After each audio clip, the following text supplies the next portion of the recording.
दावा प्रतिदावा का कहीं मामला नहीं है। हम लोग कांग्रेस को कभी अलग नहीं मानते हैं।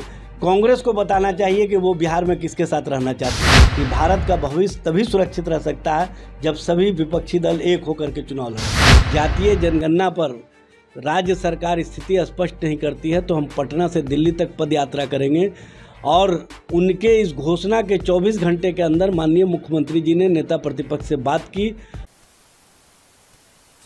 कि जो सीमांचल के क्षेत्र में अल्पसंख्यकों और रोहिंग्या मुसलमानों की संख्या है तो उसको गिनने में सावधानी बरती जानी चाहिए। देखिए, इनके पास कोई मुद्दा है नहीं, ये मात खाए हुए लोग हैं। जातीय जनगणना के मामले में ये टाल मटोल की स्थिति में ले जाना चाहते थे, लेकिन इनकी मजबूरी रही कि जब सारे विपक्षी दल और सत्ता पक्ष के लोग भी एक साथ खड़े हो गए तो इनको लगा कि हम दिख जाएंगे, तो दिखना नहीं चाह रहे थे, इसलिए ये खड़े हो गए हमारे साथ। लेकिन इनकी मंशा ठीक नहीं है। अगर इनकी मंशा ठीक होती तो ये डे फर्स्ट से जब हम लोगों ने मांग किया था कि राष्ट्रीय स्तर से जातीय जनगणना हो और उस समय इन्होंने माननीय सर्वोच्च न्यायालय में एफिडेविट दिया, राज्यसभा और लोकसभा में इन्होंने स्पष्ट रूप से कहा नित्यानंद राय जी ने कि हम जातीय जनगणना नहीं करा सकते हैं राष्ट्रीय स्तर पर। और जब माननीय मुख्यमंत्री जी के नेतृत्व में सर्वदलीय शिष्टमंडल मिला तो वहाँ पर माननीय मुख्यमंत्री जी ने स्पष्ट रूप से कहा कि नेता प्रतिपक्ष श्री तेजस्वी प्रसाद यादव के नेतृत्व की इच्छा शक्ति और उनके जो विपक्षी दलों के दबाव था उसके कारण मैं यहाँ पर डेलीगेट्स लेके आया हूँ। अगर भारत सरकार नहीं कराएगी तो बिहार में जातीय जनगणना अपने स्तर से कराने का काम किया जाए। लेकिन भारतीय जनता पार्टी के द्वारा इसकी स्वीकृति नहीं दी जा रही थी, जिस पर माननीय मुख्यमंत्री जी भी कहीं ना कहीं असहज महसूस कर रहे थे। तब नेता प्रतिपक्ष तेजस्वी प्रसाद यादव जी ने अल्टीमेटम दिया कि अगर 72 घंटे के अंदर जातीय जनगणना पर राज्य सरकार स्थिति स्पष्ट नहीं करती है तो हम पटना से दिल्ली तक पद यात्रा करेंगे। और उनके इस घोषणा के 24 घंटे के अंदर माननीय मुख्यमंत्री जी ने नेता प्रतिपक्ष से बात की और सर्वदलीय बैठक बुलाने का फैसला हुआ। 1 जून को सर्वदलीय बैठक में स्पष्ट रूप से मामला सामने आ गया कि सभी दल मिल करके जातीय जनगणना के प्रति सहमत हैं। तो बिहार ने एक संदेश देश को दिया है और देश के साथ साथ उन प्रदेशों को भी दिया है कि आप अपने स्तर से जातीय जनगणना कराकर पिछड़ों अति पिछड़ों के प्रति जो सामाजिक और आर्थिक गणना की बात की जा रही है और उनके लिए जो नीति आयोग को रिपोर्ट बनाने में सहायता मिलेगी उसमें आप लोग भी अपने स्तर से करा सकते हैं। जब भारतीय जनता पार्टी को लगा कि पूरे देश में इसका संदेश गलत चला गया है और कहीं ना कहीं हम जब बिहार में सत्ता के स्वाद के लिए सहमति व्यक्त कर दिए हैं तो केंद्र में कराने के लिए राष्ट्रीय जनता दल समेत सभी विपक्षी दलों का दबाव बढ़ेगा। इसलिए इन लोगों ने पैंतरेबाजी का आधार बनाया रोहिंग्या और मुसलमान, जबकि इसमें कहीं कोई मामला नहीं है। पूरा देश जानता है कि 1931 से जो गणना हो रही है उसमें मुसलमानों के लिए अलग से गणना होती है, मुसलमानों का कॉलम अलग से धर्म के आधार पर होता है और दलित के लिए भी अनुसूचित जाति जनजाति का भी गणना होती है।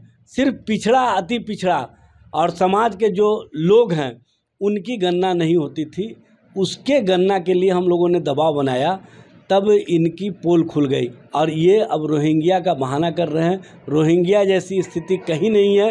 रोहिंग्या जहाँ भी हैं वो सरकार के नॉलेज में है, सरकार के पास रिकॉर्ड है। इसलिए इस तरह का बात करके कहीं ना कहीं इसको धर्म के आधार पर डाइवर्ट करना चाहते हैं। जो जातीय मुद्दा बिहार में एक संदेश दिया है और इससे पूरे देश में मंडलवादियों के बीच जो एक मजबूत कहीं ना कहीं शक्ति पनपा है उसको तोड़ने की दिशा में ये धर्म के आधार पर देख रहे हैं आप पूरे देश में मंदिर मस्जिद अजान कब्रिस्तान आपको लाउड स्पीकर किस तरह का मुद्दा बनाया जा रहा है, लेकिन इनका कोई भी मुद्दा अब देश की जनता स्वीकार करने के लिए तैयार नहीं है।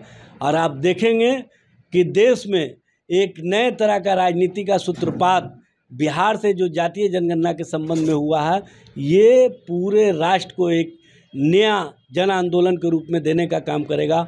अब बिहार से जो आवाज़ निकली है ये राष्ट्रीय स्तर पर एक मजबूत आवाज़ बनेगा। आखिरी सवाल रहेगा, कांग्रेस के बिना महागठबंधन बिहार में कैसे चलेगी, इसलिए केंद्र सरकार और केंद्र लेवल पर अगर आपको लड़ाई लड़नी है तो कांग्रेस बड़ी पार्टी है, उनके साथ रहना होगा। कहाँ कांग्रेस के बिना की बात हो रही है। हमारे राष्ट्रीय अध्यक्ष जी ने तो स्पष्ट रूप से कहा है कि केंद्र में हम कांग्रेस के नेतृत्व में चलने के लिए तैयार हैं। बिहार में हमारे नेतृत्व की स्वीकार्यता जब बिहार की जनता ने स्वीकार कर लिया है, उन पर विश्वास किया है, तो कांग्रेस ने अभी अलग हुआ है। कांग्रेस स्वीकार नहीं कर रही है क्या बिहार में? कांग्रेस अभी अलग नहीं हुआ है उपचुनाव के संबंध में। आपको पता है कि जब कुशेश्वर स्थान और तारापुर का चुनाव हो रहा था तो कांग्रेस के प्रभारी और कांग्रेस के प्रदेश अध्यक्ष ने कहा कि हम जो है न बिहार में अलग से कोई भी चुनाव होगा तो लड़ेंगे। और आप देखे होंगे कि बोछा का उपचुनाव भी इन लोगों ने लड़ा, और जो विधान परिषद का चुनाव हुआ उसमें भी ये चुनाव लड़े। अब जब बिहार विधान परिषद का चुनाव था तो कांग्रेस चाहता था कि किसी तरह से दबाव बना करके हम सीट ले लें, तो ऐसी स्थिति नहीं ठोक रहे हैं। आज भी अजीत शर्मा ने कहा है, देखिए दावा प्रति दावा का कहीं मामला नहीं है। हम लोग कांग्रेस को कभी अलग नहीं मानते हैं। कांग्रेस को बताना चाहिए कि वो बिहार में किसके साथ रहना चाहती है। नहीं, उनका दावा है कि हमारे पास भी माकूल संख्या है, हम लोग भी चाहते हैं कि विधान परिषद के चुनाव लड़ें और हम लोग भी लड़ेंगे।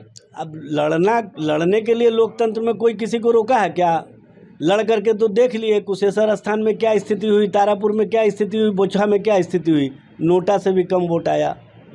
तो अब बताने की आवश्यकता है क्या? अब ये अपने जो बिहार का नेतृत्व है उसके जिद के कारण इस तरह की स्थिति पनपी है। जबकि आप देख रहे होंगे कि लंदन में माननीय राहुल गांधी जी, माननीय तेजस्वी प्रसाद यादव जी भारत का 25 वर्षों का भविष्य कैसा हो इस पर डिबेट में भाग लेने के लिए गए थे, और दोनों ने कंबाइंड वहाँ पर डिबेट में भाग लिया और दोनों ने बताया कि भारत का भविष्य तभी सुरक्षित रह सकता है जब सभी विपक्षी दल एक होकर के चुनाव लड़ें। जी, कांग्रेस विधान परिषद चुनाव और जातीय जनगणना और साथ ही अगर बात करें तो रिपोर्ट कार्ड को लेकर हमने सवाल किया है, तमाम जवाब आपने सुना है। फिलहाल के लिए इस खबर में अगर ये वीडियो पसंद आई और वह बिहार के राजनीति और बिहारियत से सरोकार रखेनी तो सब्सक्राइब बटन दबा के चैनल के सब्सक्राइब कर ली। ओजे एगो घंटी बा, ओकरा बटन दबा देला से कुल सटीक और मारक खबर रुआ मुफ्त में मिल जाई। अगर रुआ पत्रकारिता के हमनी के नया प्रयोग में सहयोग कर चाहतानी तो ज्वाइन बटन दबा दी। पेटीएम नंबर नोट कर ली 9386816700। धन्यवाद।